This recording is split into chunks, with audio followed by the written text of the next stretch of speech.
Mheshimiwa Rais, ndugu viongozi na wananchi, kwa kuwa nimepata fursa hii au nafasi hii kuzungumzia masuala ya utulivu na amani katika taifa letu, nataka nitumie pia fursa hii kuwaonya wale wote wanaojiita wanaharakati kwa jina ili wapate kutambulika duniani, lakini kiuhalisia matendo yao ni ya kigaidi.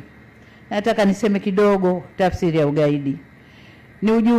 Ugaidi unajumuisha vitendo vya uvunjifu mkubwa wa amani, uharibifu wa mali na miundombinu vinavyokusudia kuitishia jamii au kuishurutisha serikali kukubaliana na matakwa ya watu au kundi fulani kwa ajili ya kutimiza haja za kisiasa, kiitikadi au kidini. Lakini kwa mustakabali wa sasa dunia tunayokwenda nayo, unaweza ukafanyika pia ukikusudia kuirudisha nyuma nchi inayoendelea kwa kasi. Pia inaweza ikatumika. Watu au kundi hilo linakuwa na kauli zinazovaa sura ya kizalendo, lakini kwa undani ni maslahi binafsi. Mtu anayeipenda nchi yake kiukweli huijenga na sio kuibomoa.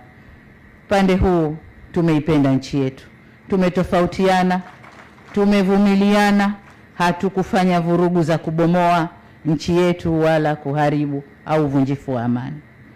Na wasihi wa Tanzania, tushikamane kwa ajili ya maendeleo ya taifa letu na sio kulifanya taifa kuwa duni kwa matakwa ya watu binafsi ambao maisha yao huko waliko na hata hapa nchini yanategemea malipo yatokanayo na kufanya vurugu au kuivuruga nchi yao kwa maslahi ya wengine. Katika hali hii, niwahakikishie Watanzania kwa serikali yenu inasimama imara katika ulinzi wa raia wake na mali zao. Nanyi kwa upande wenu mnapaswa kuungana na serikali yenu katika kulinda maeneo yenu na mali zenu. Vitendo vya kigaidi katu havikubaliki, sio kwa Tanzania tu bali ulimwengu mzima.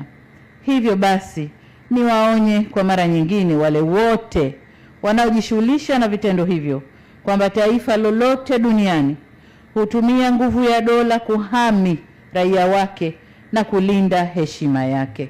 Nasi Tanzania kama taifa hatutasita kufanya hivyo.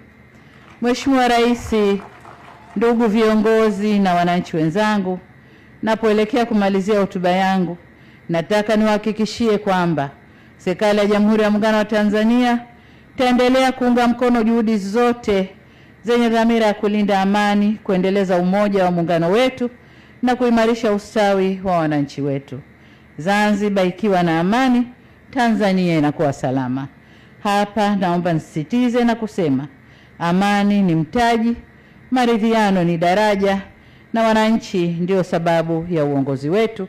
Hatuna budi kuwatumikia kwa amani na utulivu.